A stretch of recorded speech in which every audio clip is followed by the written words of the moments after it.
সুপ্রিয় দর্শক, আসসালামু আলাইকুম। কেমন আছেন আপনারা? নিশ্চয়ই ভালো আছেন। আজকের ভিডিওতে আপনাদের সবাইকে স্বাগত জানাচ্ছি। আজকে আমি আপনাদের সাথে খুবই মূল্যবান একটা টপিক নিয়ে আলোচনা করব। সামনেই যাদের ডেলিভারি ডেট তাদের জন্য আজকে থাকবে 3টি খুবই গুরুত্বপূর্ণ পরামর্শ। তাহলে চলুন মূল ভিডিওতে যাওয়া যাক। বাই দ্য ওয়ে, মূল ভিডিওতে যাওয়ার আগে একটা কথা বলি, আমি আমার চ্যানেলে pregnancy related, specially normal delivery related অনেক ইম্পর্ট্যান্ট তথ্য ভিডিও আকারে শেয়ার করে থাকি। এই তথ্যগুলো আমার পার্সোনাল এক্সপেরিয়েন্স ও আমার ডক্টরের সাজেশন থেকে নেওয়া। তাই আমার চ্যানেলটিকে যদি একবার আপনারা ভিজিট করেন তাহলে আপনারা আপনাদের প্রশ্নাতীত মনের অনেক প্রশ্নের উত্তর পেয়ে যেতে পারেন। আমন্ত্রণ জানাবো আমার চ্যানেলটিকে একবার ভিজিট করে দেখার জন্য। এবারে চলুন মূল আলোচনায় যাওয়া যাক। আমি শুরুতেই বলেছি আজকে আলোচনা করব সামনেই যাদের ডেলিভারি ডেট আছে তাদের জন্য আজকে থাকবে খুবই গুরুত্বপূর্ণ 3টি পরামর্শ। দেখুন, ডেলিভারি ডেট অনেকেরই সামনেই আছে। হয়তো কারো 1 সপ্তাহ বাকি, কারো 10 দিন বাকি, কিংবা কারো 15 দিন বাকি, বা কারো হয়তো 20 দিন বাকি আছে। এরকম সময় ডেলিভারি ডেট সামনে, এই জন্য অনেক টেনশান হচ্ছে ডেলিভারি নিয়ে। নর্মাল ডেলিভারি হবে নাকি সিজার হবে, হলে কিভাবে ফেস করবেন, কিভাবে প্রক্রিয়াগুলো শুরু হবে, ইত্যাদি কত প্রশ্ন যে মনে এখন আসে। এবং আপনারা এগুলো নিয়ে প্রতিনিয়ত আমাদেরকে কমেন্টসও করতে থাকেন। আপনাদের কমেন্টসের উপরে বেসিস করেই কিন্তু আমরা ভিডিওগুলো তৈরি করি। তো এরকম বহু প্রশ্ন প্রতিদিন আমি পেয়ে থাকি, স্পেশালি নতুন মায়েদের কাছ থেকে, যেহেতু তারা প্রথমবার এটা ফেস করছেন। যদি সামনেই আপনার ডেলিভারি ডেট হয়ে থাকে তাহলে অবশ্যই প্রথমে যে করণীয় কাজটা হবে সেটা হচ্ছে আপনার সর্বশেষ চেক আপটা করিয়ে ফেলা। আসলে নবম মাস বা 36 সপ্তাহে যখনই গর্ভবতীরা পড়েন তখনই কিন্তু তাদের সর্বশেষ চেক আপটা করে ফেলা উচিত। এই চেক আপের মাধ্যমেই কিন্তু একটা মোটামুটি ফাইনাল ধারণা চলে আসবে যে আপনার নর্মাল ডেলিভারি হবে নাকি সিজার হবে। কারণ রিপোর্টে যদি দেখেন যে সব কিছু ঠিকঠাক এসেছে তাহলে ইনশাল্লাহ ধরে নেবেন যে ডেলিভারিটা নর্মালেই হবে। আর যদি কোনো জটিলতা তৈরি হয় তাহলে বুঝবেন যে সিজার লাগবে। অনেকে প্রশ্ন করেন যে আমি 8 মাসে করিয়েছিলাম শেষ আলট্রা, 8.5 মাসে করিয়েছিলাম শেষ আলট্রা। দেখুন, 8 মাস, 8.5 মাস, 7 মাস ওই সময়গুলোতে কিন্তু বাচ্চার অনেক কিছু পরিবর্তন হয়ে থাকে। সেই জন্য ওই আলট্রাসোনোগ্রামগুলো জাস্ট চেক আপের জন্য। আর সর্বশেষ নবম মাসে পড়লে যে আলট্রাসোনোগ্রামটা করানো হয় এর মাধ্যমে বাচ্চার কিন্তু ফাইনাল সেটেলমেন্টটা জানা যায়। কারণ এখন বাচ্চা যে পজিশন আছে, যে প্লাসেন্টা আছে, যে পানি আছে, এটার থেকে খুব একটা আর পরিবর্তন হবে না। কারণ কিনা সামনেই আপনার ডেলিভারি হয়তো 7 দিন আছে বা 10 দিন আছে। এই জন্য সর্বশেষ চেক আপটা সবচেয়ে গুরুত্বপূর্ণ। আর এটা নবম মাস বা 36 সপ্তাহে করা উচিত। করলে আপনি কিন্তু অনেকটাই টেনশন ফ্রি থাকতে পারবেন। এবারে যদি কারো কোনো জটিলতা তৈরি হয় তাহলে ডাক্তারই বলে দেবে যে এই কারণে আপনার সিজার লাগবে, আর অমুক দিনের অমুক তারিখে এসে আপনি সিজারটা করিয়ে যাবেন। ডাক্তার আপনাকে যেই দিন বলবে, যে সময় বলবে বা যেই সপ্তাহে বলবে তখনই সিজারটা করিয়ে ফেলবেন প্লিজ। কারণ সিজারটা আসলে কোনো সমস্যা তৈরি হলে তখনই করানো হয়। আর বাদবাকি 90% ক্ষেত্রে দেখা যায় যে মা বাচ্চা উভয়ই ফিট থাকে, তখন ডেলিভারি নর্মালেই হয়ে থাকে। এখন যদি কোনো মায়ের ডায়াবেটিস থাকে বা কোনো মায়ের যদি হাই ব্লাড প্রেশারের সমস্যা থাকে তাহলে ডাক্তার যখন বলছে তখনই আপনার সিজার করাতে হবে। কারণ যদি দেরি করেন তাহলে বাচ্চাও প্রেশারের সমস্যা হতে পারে বা ডায়াবেটিসে আক্রান্ত হতে পারে। তাছাড়া কারো বাচ্চার যদি উল্টো পজিশন থাকে, গর্ভের পানি কম থাকে, গলায় নাড়ি পেঁচানো থাকে, এসব কারণেও সিজার হয়ে থাকে। তো এরকম যে সিচুয়েশানই আপনার তৈরি হোক না কেন, ডাক্তার যখন বলবে তখনই সিজারটা করিয়ে ফেলবেন। সিজারটা বেসিক্যালি বাচ্চাদের ম্যাচিউরিটির উপর নির্ভর করে। যে সপ্তাহে আপনার বাচ্চা ম্যাচিউর হবে সেই সপ্তাহে আপনি সিজার করিয়ে ফেলতে পারবেন।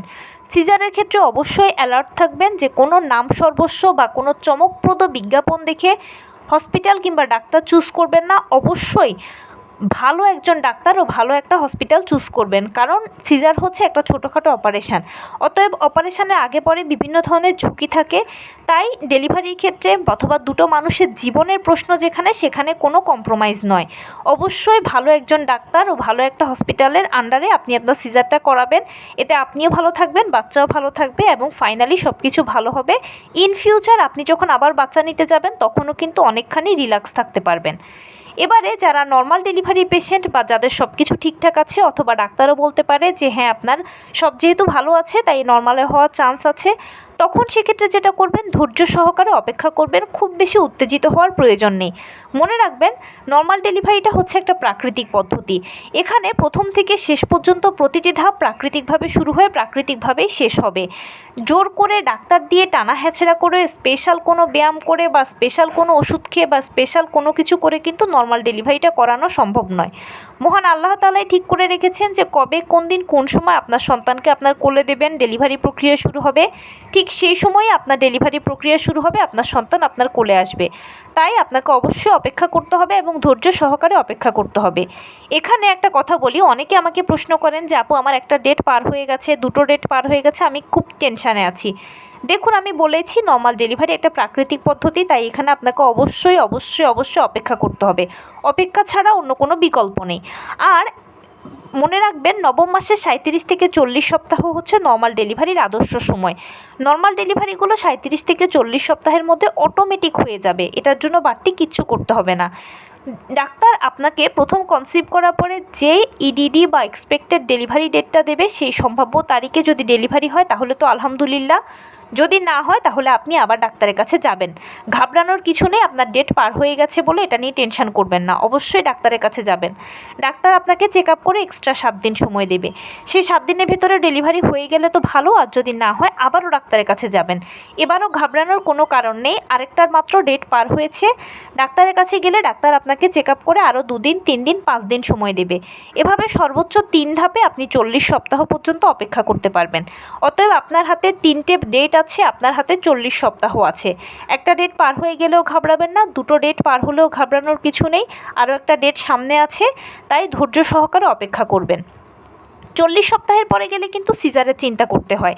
কারণ কি, 40 সপ্তাহের পরে গেলে মায়ের গর্ভে বাচ্চাদের অক্সিজেনের পরিমাণ কমতে থাকে, পানির পরিমাণ কমতে থাকে। এছাড়া দেখা যায় বাচ্চা মায়ের গর্ভে টয়লেট করে দিলে সেই টয়লেট তারা খেয়ে ফেললে মারা যেতে পারে। এক কথায় বাচ্চার মৃত্যু ঝুঁকি থাকে, তাই 40 সপ্তাহ পরে কিন্তু গেলে সিজারের চিন্তা করতে হবে। তবে খারাপটা ভাবার প্রয়োজন নেই, ভাববেন যে 40 সপ্তাহের মধ্যে ইনশাল্লাহ ডেলিভারি হয়ে যাবে। একটা ব্যতিক্রমও আছে।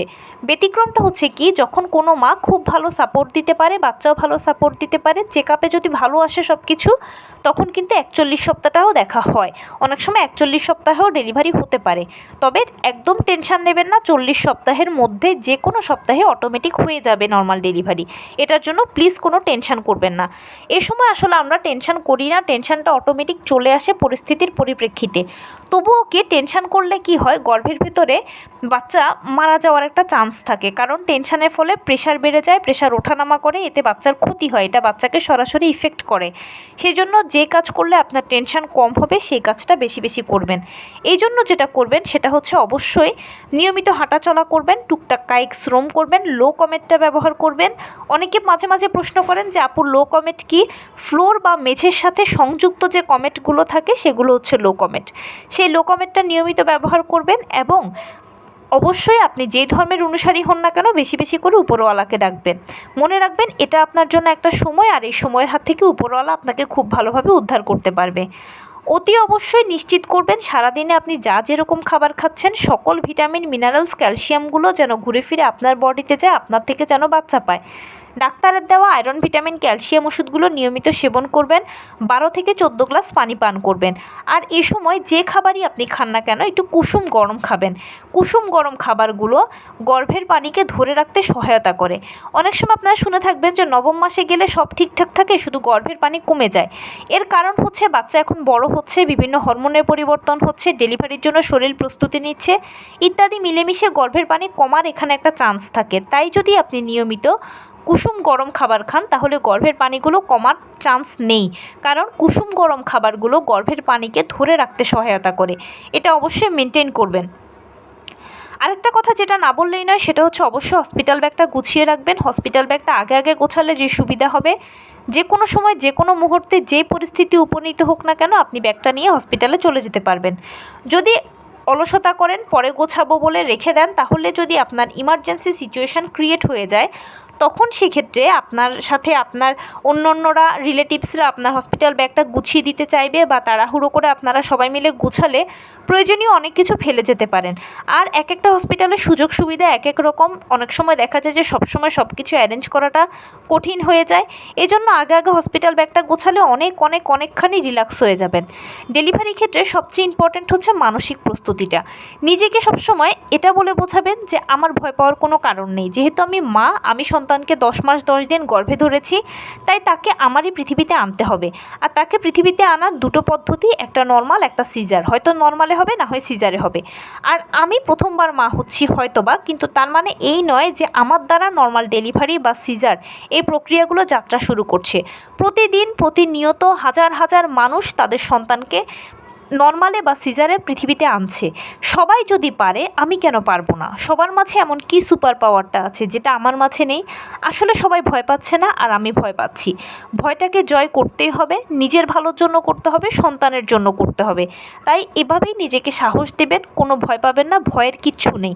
একবার যখন আপনি ডেলিভারি প্রক্রিয়াগুলোকে ফেস করে ফেলবেন, তখন এই যে আপনি এখন এত ভয়ে কুঁকড়ে আছেন বা এত কিছু ভাবছেন, ভাবতে ভাবতে নিজের নাওয়া খাওয়া সব কিছু হারাম করে ফেলছেন, সে আপনি আরেক দিন আরেক সময় আরেকজনকে বলবেন যে টেনশন নিও না, এটা কোনো ব্যাপার নয়, আসলে যা ভাবছো একেবারেই কিন্তু প্রকৃতপক্ষে কিছুই না, এটা একদম সিম্পল ব্যাপার। এবং আপনি যখন সেকেন্ড টাইম বা থার্ড টাইম বা পরবর্তীতে যখন কনসিভ করবেন, তখন খুব সাহসের সাথে আপনি এটাকে মোকাবেলা করতে পারবেন। তাই প্রথমবার যারা ফেস করছেন তাদের বেলায় আসলে ভয়টা কাজ করা স্বাভাবিক, কিন্তু নিজের মন থেকে সব ভয়কে দূর করে ফেলুন, সন্তানের কথা বেশি বেশি চিন্তা করুন, ভালোটা ভাবুন, দেখবেন সব ভয়গুলো দূর হয়ে যাবে এবং আপনি অনায়াসে আপনার ডেলিভারি প্রক্রিয়াটাকে ফেস করতে পারছেন, কোনো সমস্যাই হচ্ছে না। ফাইনালি যে কথাটা বলে আমি শেষ করব, সেটা হচ্ছে একটা ছোট্ট সতর্কতা। একেবারে সর্বশেষ পর্যায়ে এলে নতুন মায়েরা একটা ভুল কাজ করেন। সিজারটা প্রিপ্ল্যান, এজন্য ডাক্তার আগেই বলে দেয় যে আপনার অমুক দিন আপনার সিজার হবে, মায়েরা সে মতে গিয়ে সিজার করিয়ে ফেলেন, কোনো টেনশন থাকে না। কিন্তু নর্মাল ডেলিভারি ক্ষেত্রে বাধে এই বিপত্তিটা। অপেক্ষা করতে করতে বিরক্ত হয়ে গিয়ে মায়েরা অনুসন্ধানে নেমে পড়েন যে আচ্ছা দেখি কী করলে আমার জরায়ু মুখ খুলবে, কী করলে আমার লেবার পেইন আসবে। এটা নিয়ে কিন্তু আমিও প্রশ্ন পাই অনেক সময় আপনাদের থেকে। আপনারাই বলেন যে আপু আমাকে একটু সাজেস্ট করুন তো, কী করলে আমার জরায়ু মুখ দ্রুত খুলবে, আপু কী করলে আমার লেবার পেইন আসবে। দেখুন, এই যে আপনি গবেষণা করছেন কী করলে জরায়ু মুখ খুলবে, কী করলে লেবার পেইন আসবে, কী করলে দ্রুত ডেলিভারি হবে, গবেষণা করতে করতে বহু টিপস, টোটকা, কৌশল, টেকনিক পাবেন। কিন্তু সেই জিনিসগুলো যখন আপনি নিজের উপরে অ্যাপ্লাই করবেন, তখনই এটার ভালো মন্দ বুঝতে পারবেন। ভালো হলে কিন্তু ফুল ক্রেডিটটা সবাই নেবে, কিন্তু মন্দ হলে তার দায়ভারটা কেউ নেবে না। সবাই উল্টে আপনার দিকে আঙুল তুলবে, কাঠগড়ায় আপনাকেই দাঁড় করাবে এবং আপনাকেই দোষারোপ করে বলবে যে আপনি না মা, আপনি সন্তানের ভালোর কথা ভাবলেন না কেন, কেন আপনি আমাদের কথা শুনতে গেলেন, আমরা কি আপনাকে মাথার দিব্যি দিয়েছিলাম? ভুলভাল যদি কিছু হয়ে যায় তাহলে কি করবেন? সারা জীবন অনুশোচনায় ভুগবেন, আয়নায় নিজেকে নিজে মুখও দেখাতে পারবেন না। আর তীরে এসে তরি ডুবুক, এটা আমরা কেউ চাই না। যেহেতু দীর্ঘ মাস, এতটা সময় আপনি এত কষ্ট করেছেন, এত লড়াই করেছেন, কত চড়াই উতরাইয়ের সাথে আপনি লড়াই করে আজকের এ পর্যায়ে এসেছেন, তাই ধৈর্য ধরে বাকি সময়গুলো অপেক্ষা করুন। যে কোনো কিছু শোনা মাত্রই হুটহাট অ্যাপ্লাই করে ফেলবেন না। অ্যাপ্লাই করার আগে অন্তত 100 বার চিন্তা করবেন আপনার জন্য নিরাপদ কিনা, আপনার সন্তানের জন্য নিরাপদ কিনা। যদি নিরাপদ মনে করেন, 100% শিওর হন, তখন সেক্ষেত্রে সেটা আপনি অ্যাপ্লাই করার কথা ভাববেন বা অ্যাপ্লাই করবেন। কিন্তু যদি মনটা বিন্দুমাত্র খচখচ করে বা ভয় ভয় লাগে, তাহলে প্লিজ পুরোটা স্কিপ করে যান। নর্মাল ডেলিভারি একটা প্রাকৃতিক পদ্ধতি, এখানে জোর করে ডাক্তার দিয়ে টানা হ্যাচড়া করে কোনো বড়ি কোনো কিছুতেই কিছু হবে না। মহান আল্লাহ তাআলা যেদিন, যে সময়, যেই মুহূর্তে আপনার সন্তানকে আপনার কোলে দেওয়ার কথা লিখে রেখেছেন, ঠিক সেদিনই আপনার সন্তান আপনার কোলে আসবে এবং যেভাবে লিখে রেখেছেন সেভাবেই আসবে। তাই এটা নিয়ে আপনাকে বাড়তি কিছুই করতে হবে না। প্লিজ শুধুমাত্র নিয়মিত হাঁটাচলা করবেন, টুকটাক কায়িক শ্রম করবেন, লো কমেটটা ব্যবহার করবেন, পুষ্টিকর খাবার খাবেন, যেটা আমি কিছুক্ষণ আগেও বলেছি। এতে আপনার শরীরটা নিয়মিত একটা ব্যায়ামের উপরে থাকবে। পুষ্টিকর খাবার খাওয়ার মাধ্যমে শরীরটা শক্তপোক্ত থাকবে। আর যে শরীরটা নিয়মিত ব্যায়ামের উপরে থাকে, সেখানে অটোমেটিক জরায়ু মুখ খোলে এবং সহজেই লেবার পেন এসে যায়, ডেলিভারি প্রক্রিয়াও সহজ হয় এবং ডেলিভারির ক্ষেত্রে যত ধাপ আছে সেগুলোকে আপনার বডি ইজিলি সোফ করে নিতে পারবে। সেজন্য আপনাকে এটা নিয়ে কোনো টেনশন করতে হবে না, শুধু ধৈর্য ধরে অপেক্ষা করবেন। আর আপনি যেই ধর্মের অনুসারী হন না কেন, প্লিজ উপরওয়ালাকে বেশি বেশি করে ডাকবেন। তো এই ছিল আজকের ভিডিও। কেমন লাগলো বলুন? যদি ভালো লেগে থাকে ও হেল্পফুল হয়ে থাকে তাহলে প্লিজ লাইক, কমেন্ট, শেয়ার করতে একদম ভুলবেন না। আর সেই সাথে আমার চ্যানেলটিকে সাবস্ক্রাইব করার বিনীত অনুরোধ রইল। পাশে থাকা বেল আইকনটি ক্লিক করে দেবেন যেন আমি ভিডিও আপলোড করার সাথে সাথে আপনারা নোটিফিকেশান পেয়ে যান। যদি কোনো প্রশ্ন থাকে কমেন্টসে জানাবেন, আমি রিপ্লাই দেব। যদি কোনো পরামর্শ থাকে যে কোন বিষয়ের উপরে ভিডিও বানালে আপনারা উপকৃত হবেন সেটাও জানাবেন, আমি আপনাদের পছন্দের সর্বোচ্চ প্রায়োরিটি দেব। ভালো থাকবেন, সুস্থ থাকবেন। আসসালামু আলাইকুম।